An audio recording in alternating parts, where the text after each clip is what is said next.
कैसे भैया? ठीक है साहब। क्या नाम है आपका? सुरेंद्र पाटीदार, कहाँ से? जुमकी से। झुमकी से। झुमकी में प्याज अच्छा होता है, काफी किसान आते हैं, वीडियो बनाए मैंने। हाँ, और कितना प्याज लेके आया था? मैं 100 कट्टे लेकर आया। क्या भाव है? वो गए 13 रुपए किलो। 13 रुपये। 13 रुपये में आप संतुष्ट हैं? कहाँ से संतुष्ट है? 10 रुपए किलो का तो उसका खर्चा आ रहा है सर। 10 रुपये में खर्चा आ रहा है? हाँ, कैसे खर्चा आ रहा है बताइए। चौपाई, बीज मोल लेकर आए, मजदूरी, कीटनाशक दवाइयाँ, बीमारियाँ बहुत लगी है, इन सबका खर्चा जोड़े 10 रुपए किलो का खर्चा आ रहा। और तो ट्रक भाड़ा भी 70 रुपए हो गए, जो पहले 50-60 में आता, आज 70 रुपए हो गया। तो किसान पे जीएसटी लगी तो किसान पे लगी, जो भी खर्चा लगा किसान पे लगा, पर किसान का भाव, माल का भाव आज तक नहीं बढ़ा। तो सर एक बात और है, अभी जो एक्सपोर्ट बंद हो गया है, हाँ, इसकी वजह से दिक्कतें आई हैं। बाकी पहले तो भाव अच्छा ही चल रहा था, 25 से 30 रुपए दिख रहा था। किसानों को, सभी किसानों को ये आमना थी कि 3 साल के बीमारीग्रस्त, भाव नहीं मिल रहा था, ये आमना थी सभी को, थोड़ा अच्छा पैसा बन जाएगा। तो एक्सपोर्ट बंद करने से सभी किसानों की आमना रद्द हो गई, और इससे हमारा। एक बात और है जी, आप नाराज हो गए हो, आपका भाव डाउन आ गया है, सरकार अभी बनी है, ज़्यादा नहीं है, पीछे नहीं जाऊंगा। झालावाड़ से हो, झालावाड़ से बीजेपी कैंडिडेट आया है, बिल्कुल हॉट सीट है राजस्थान। हाँ, हमने हॉट सीट मानी जाती है हमारे मैडम का सर, जहाँ से चुनाव शुरू हुआ जब तो मैडम को दे रहे हैं हम। मैडम को, ये हमारे मुख्यमंत्री थे, तो अभी हम नाराज है केंद्र सरकार से, मैडम से नहीं है। हम केंद्र सरकार से नाराज है। अब की बार मैं खुद कह रहा हूँ, मेरे किसान जितने भी साथी है सब कह रहे हैं, अब की बार कांग्रेस में वोट देंगे, हम बीजेपी में नहीं देंगे। तो बीजेपी हमेशा काश्तकारों के खिलाफ रही है, काश्तकारों को हित में नहीं सोचा है। हम नहीं कह रहे कि आप 5 किलो गहूँ दो, हम नहीं कह रहे हमारे केसीसी माफ करो, हम नहीं कह रहे, हमारा फसल का सही मूल्य दो। बिल्कुल, ये बात देखो आपने बहुत बढ़िया कही। ना हमें लोन चाहिए, फ्री गिरवी नहीं चाहिए, कुछ नहीं चाहिए। जो माल पैदा कर रहे हैं उसका दाम हमें कुछ नहीं चाहिए। अगर देना है तो पानी की व्यवस्था करो ना। हमारा जो किसान को जरूरत होती है, 3 जरूरत होती है, पानी, बिजली और सड़क। वो 3 ही चीजें हमारे पास नहीं है, क्योंकि बिजली भी हमारे पास, आज कनेक्शन कराएंगे तो कब आएगा हमारा नंबर कोई पता नहीं, 10 साल आया या 12 साल लग गया। और पानी की व्यवस्था ये है कि जगन्नाथपुरी के भाई साहब है, ये कर दिया गया। हमारे यहाँ आज भी 60% जमीन पड़त पड़ी हुई है, तो पानी की कमी है। राजस्थान में मेरे हिसाब से जमीन इतनी है पर पानी नहीं है, पानी नहीं, हर जगह खाली पड़ी हुई है। मोदी जी 6,000 रुपए लाख रहे हैं, तो वो हमारे जो कीटनाशक दवाइयों में, खाद बीज में, वहाँ तो रेट कम नहीं होती है, यूरिया की हर साल कमी आ रही है, सरकार को भी पता है, तो यूरिया की हर साल रेट बढ़ती है। 100 रुपए कटता है। अब किसान खेती कैसे करे? तो आपको पता है आज खेती करने के लिए बीमारियों का प्रकोप होता है, तो उसमें कीटनाशक छाटनी पड़ती है। कीटनाशक की इतनी रेट हाई फाई हो जाती है, किसान के मिनिमम खर्चा 10,000 रुपए पर बीघा आ जाता है, दवाई खाद बीज का। तो प्याज की फसल में 5-6 बार स्प्रे हो चुका है, और एक बार का डोज 2,000 रुपए से कम नहीं पड़ता है साहब। यानी देखो, मैं वही कहना चाह रहा हूँ कि समर्थन मूल्य तो कम से कम इतना मिले किसान को कि ताकि उसकी लागत है वो तो रिकवर हो सके। 6 महीने का खर्चा होता है वो भी निकल जाए। मतलब किसान कमाता है, उसका कोई हक नहीं है, बेचता कोई और है, खरीदता कोई और, भाव और तय करता है। वही कंपनियां खुद एक्सपोर्ट करती है, कच्चा माल लेकर पक्का माल बनाती है, फिक्स भाव कर देती है, इससे कम नहीं होगा, नहीं बिकेगा। अब किसान का भाव कोई निर्धारित नहीं होता है। 1800 से 2100 रुपए बिकेंगे जब अपना निकलता है। हाँ, और वही गेहूँ किसके कंपनी की ब्रांड लगते हैं, 60 रुपए किलो, 70 रुपए किलो आटा बिक रहा है साहब, सब किलो में बिक रहा है। वही एक्सपोर्ट बंद करने का अधिकार सरकार को भी नहीं है, क्योंकि हमारा माल खरीदने का उनका अधिकार नहीं है, तो वो बंद करने का भी अधिकार नहीं है उनको। तो हम हमारे माल को स्वतंत्रता से बेच सकते हैं, चाहे विदेश में बेचे, भारत में बेचे, अंतर्राष्ट्रीय मार्केट मिलना चाहिए। और अगर मोदी जी इस भाव को कवर करना चाह रहे थे तो ये चुनाव से पहले क्यों नहीं किया? जैसे ही सरकार बनी इनकी, और सरकार बनते ही दूसरे दिन इन्होंने एक्सपोर्ट को बैन किया, क्या ये सही था? अगर एक्सपोर्ट बैन करना था तो सर वो चुनाव से पहले करते। एक्सपोर्ट करने का कोई, देखो मेन तो ये है कि अगर बाहर का पैसा अगर हिंदुस्तान में आता है वो भी बहुत बढ़िया बात है। गवर्नमेंट को भी फायदा है ना। किसको फायदा है? गवर्नमेंट को फायदा है। आज अपने देश की करेंसी और ज्यादा मजबूत होगी उससे। और 30 से 40 रुपए कोई ज्यादा महंगा प्याज नहीं होता है।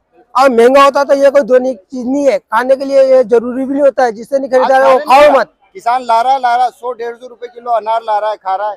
तो वो उस पर क्यों नहीं लगा है? आज हम लोग 5 रुपए किलो प्याज बेच के जा रहे हैं और अनार लेके जाएंगे घर वालों के लिए 150 रुपए किलो के। ये जरूरी तो होता है, खाने के लिए प्याज ही जरूरी होता है। सही बात है। अगर आपकी ऐसे नहीं मत खाओ, उनको भी लाओ, बेन सब पे लगाओ ना। बस आज इस प्याज से क्या लड़ेगी आपकी? अकेले इस प्याज ने आपकी महंगाई बढ़ा दी क्या?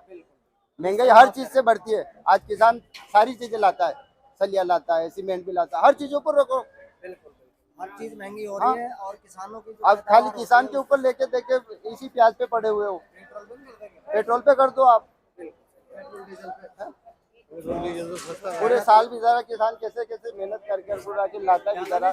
और मैं तो ये कहता हूँ कि मोदी जी को एक दिन के लिए किसान हमारे साथ खेती करके देख ले, वो खेती करके देख ले कि फसल कैसे उगाई जाती है। वहां से भाव तय करना, चल पाएगा एक दिन में, तो पता नहीं लगे किसी को भी। हाँ, तो कितनी मेहनत होती है इस फसल में, कि कितनी लगते हैं हम जब ये फसल तैयार होती है। बेचने वाला 1 घंटे में बेच देता है, भाव लेने वाला 1 घंटा में ले लेता है। और बिचौलिया हमारे से 15 रुपए किलो लिया तो मार्केट में जाकर 30 रुपए किलो बेचेगा। तो 6 महीने हमने पैदा किया तो हम 30 रुपए किलो 15 रुपए किलो बेच रहा, वो बीच में से 15 रुपए निकाल रहा है सिर्फ 1 घंटे 2 घंटे के लिए। यानी आप अगर ये प्याज आपका आज 10 रुपए बिक रहा है, हाँ? मार्केट में अभी आप लेने जाओगे तो ये आज 40 रुपए में। 40 रुपए में बिक रहा है साहब, 10 रुपए पाव बिक रहा है 100%। आज यहाँ किसी चौराहे पे चले जाओ आप, चौराहे पे 40 रुपए किलो बिक बीच रहा है। वालों की 6 महीने की मेहनत थोड़ी है, उनकी तो 1 दिन की मेहनत है। हमारी तो 6 महीने की मेहनत लग रही है इसमें, जब 15 रुपए किलो बिक रहा है। नहीं, अगर सरकार को 5 रुपए बेचना बेचो, हाँ, पर 5 से जो मार्केट में रिटेल में 40 रुपए बिक रहा है, इन पे भी कंट्रोल करना चाहिए। उनको भी तो कंट्रोल करो ना। यानी 5 से खरीद के 10 में बेचे। हाँ, ये बात है कि आपको मुनाफा मिले पर सीमित मुनाफा होना चाहिए ना, कि आप तो किसान से 15 में ले रहे हो और 40 में बेच रहे हो। 6 महीने की मेहनत करके वो 15 रुपए में बेच जाता है। हाँ, और वो सिर्फ एक दिन की मेहनत करके और 15 रुपए कमा रहा है बीच में। चलो, नमस्कार साहब, मेरे ये कहना है कि सभी किसान भाइयों को मोदी सरकार से ये निवेदन है कि स्पॉट खोले, सभी किसान भाइयों को अच्छा मार्केट मिले। मेरी तो ये गुजारिश है। फिर आपकी देखो ऐसा है सर, इतना ज्यादा किसान नहीं मांग रहे, उनकी जो लागत है और बस। उनका जो 6 महीने की मेहनत है उसका उनको मूल्य मिल जाए, मूल्य मिल बहुत है। हमको ये चाहिए, हमको ज्यादा नहीं चाहिए। और किसानों को देखो हर साल घाटा होता है, कभी मौसम की मार पड़ जाती है, कभी कुछ हो जाता है। अब 4 साल मतलब का मिनिमम एवरेज 20 बताता हूँ रुपए मैं तो खर्च आपको। हुई है। पिछले साल हमने मेल पे ऐसे ही फेंके थे, बिना काटे प्याज फेंकने पड़े। अभी भी स्थिति ये होगी। इस बार भी लोग आया था। अभी मैं बैग लेके आया हूँ, जो हल्के प्याज होते हैं उसका किराया नहीं निकला सर। वो 50 रुपए बैग बिके और 70 रुपए तो बैग का तो किराया है उनका, क्या लेके जाएंगे। और अगर वैसे भी नहीं करे तो ठीक है, कोई दिक्कत नहीं। हर किसान फैमिली से एक किसान को कम से कम सरकारी नौकरी होगा, फिर उसका चल जाएगा। हाँ, क्यों दिक्कत है? माँ के तो माँ कौन सी नौकरी साहब, खेती के ऊपर डिपेंड है हम तो। फसल पे बहुत अच्छा हुआ है। क्योंकि वो पढ़ा भी नहीं पाता है। हाँ। इस भाव में क्या क्या क्या तो आज हम हमारे बच्चों को क्या पढ़ाएंगे? साल भर की मेहनत। आपकी बात सही है। देखो कुछ लोगों के तो नौकरी 10-10 बंदे हैं, हाँ, हाँ है। और कुछ लोगों के 4-4 पीढ़ी हो गई, उसमें एक भी नौकरी नहीं है सर, और वो खेती पर ही निर्भर है। खेती पे निर्भर उनको है। हमेशा घाटा होता रहता है, घाटा कोई होता फायदा नहीं होगा, वो वहीं पे वहीं रहता है। हाँ, तो कोशिश अगर ऐसे नहीं प्याज का भाव बढ़ाए या किसी भी फसल का भाव नहीं बढ़ाए, तो एक फैमिली से एक आदमी को नौकरी तो मिले गवर्नमेंट, हाँ। ताकि अगर कभी मौसम का मार हो जाए तो वहाँ से वो cover हो वहाँ जाए। से वो रिकवर हो सके। किसान कितनी मार झेलता है, प्रकृति मार झेलता है, सरकार की मार झेलता है, व्यापारियों की मार झेलता है, उसके बाद भी कितने लोगों को रोजगार भी देता है किसान, फिर भी वो संतुष्ट होता है।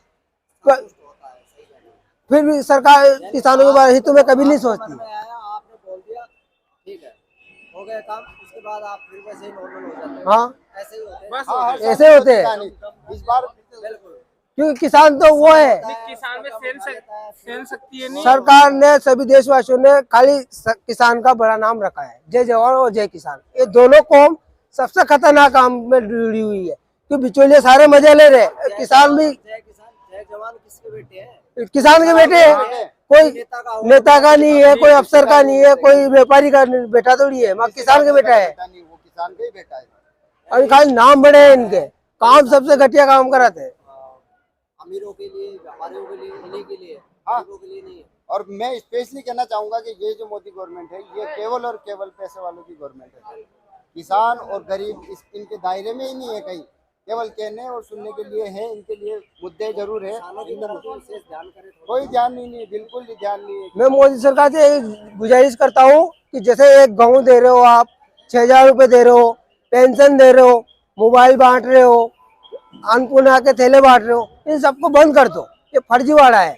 सबसे अच्छा है किसान को खुद फसल पे खुद पैरों पर खड़ा होने सिखाओ, उसको लाचार मत बनाओ, आलसी मत बनाओ, क्योंकि उनको पानी की सुविधा मिलेगा तो वो खुद कमाने वाला है, उसको कमा के देने वाला है कोई नहीं है, वो कमा के देश को खिला सकता है। मैं वही कह रहा हूँ, बाढ़ वगैरह आ जाती है तो किसान का जो 3-4 साल में जो 3-4 लाख रुपए लग जाता है बोर खोदने में, वो बच जाता है। बच जाता है।